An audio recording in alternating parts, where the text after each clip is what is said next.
La pneumonie chez l'enfant, qu'on appelle aussi bronchopneumopathie, ouais, ça peut être une vraie source d'angoisse pour les parents.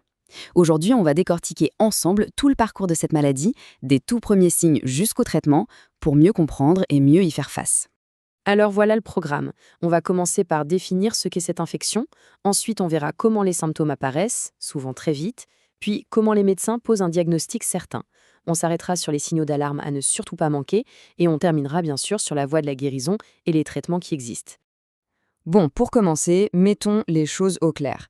C'est quoi, au juste, une infection pulmonaire chez l'enfant? En fait, c'est une infection qui va causer une inflammation tout au fond des poumons. Imaginez que les petites poches d'air, les alvéoles, sont enflammées. Du coup, ça rend les échanges d'oxygène beaucoup plus difficiles pour le corps. Et attention, on ne parle pas d'un simple rhume, hein. C'est une maladie fréquente et qui peut être vraiment sérieuse, surtout chez les tout petits ou les enfants déjà fragiles. C'est pour ça que trouver le bon traitement rapidement, c'est absolument crucial. Passons à la manière dont tout ça commence. Comment est-ce que la maladie se manifeste au tout début? La grande différence avec un rhume classique, c'est que ça ne s'installe pas en douceur. Non, la pneumonie, ça a tendance à frapper d'un coup, et assez fort. Les premiers signes sont assez caractéristiques. On a une fièvre qui grimpe, en flèche, jusqu'à 39 ou 40 degrés, souvent accompagnée de frissons. L'enfant peut se plaindre d'une douleur dans la poitrine, et il y a cette toux, une toux sèche qui irrite et une respiration qui s'accélère.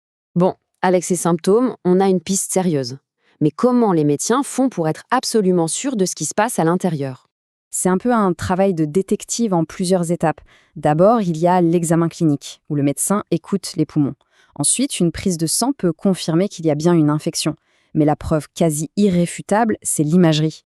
Et oui, c'est la radio des poumons qui va vraiment parler. Elle va montrer une zone blanche, opaque, là où le poumon devrait être transparent.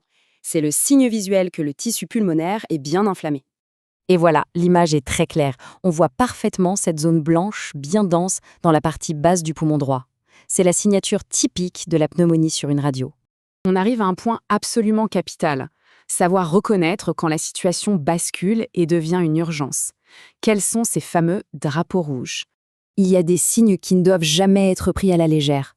Un bébé de moins de 6 mois, un enfant qui a l'air vraiment très abattu, qui respire vite et avec effort, ou encore s'il a les lèvres ou la peau qui bleuissent, qu'il refuse de boire ou que son état général se dégrade à vue d'œil. Là, il faut une prise en charge médicale immédiate. Allez, on termine sur la partie la plus encourageante. Une fois le diagnostic posé, comment soigne-t-on ces infections? Quel est le chemin vers la guérison? La stratégie de traitement est très claire. L'idée, c'est d'abord d'éviter toute complication. Ensuite, d'aider le patient à se sentir mieux et à mieux respirer. Et bien sûr, l'objectif numéro 1, se débarrasser du microbe qui cause tout ça. Le protocole est assez bien rodé. On commence par un antibiotique qui cible les bactéries les plus probables.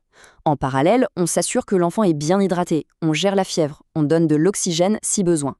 Puis vient un moment clé, la réévaluation après 48 ou 72 heures. Si la fièvre est toujours là, on peut changer d'antibiotique. Et bien sûr, en cas de signes graves, l'hospitalisation s'impose. Et il y a un point qui est fascinant et très important à comprendre.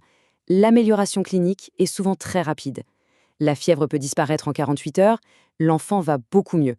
Mais les signes sur la radio, eux, peuvent mettre des semaines à s'effacer complètement. La guérison visible est donc bien plus lente que la guérison ressentie. Finalement, ce qu'il faut retenir de tout ça, c'est que connaître le parcours complet de la maladie, ça change tout.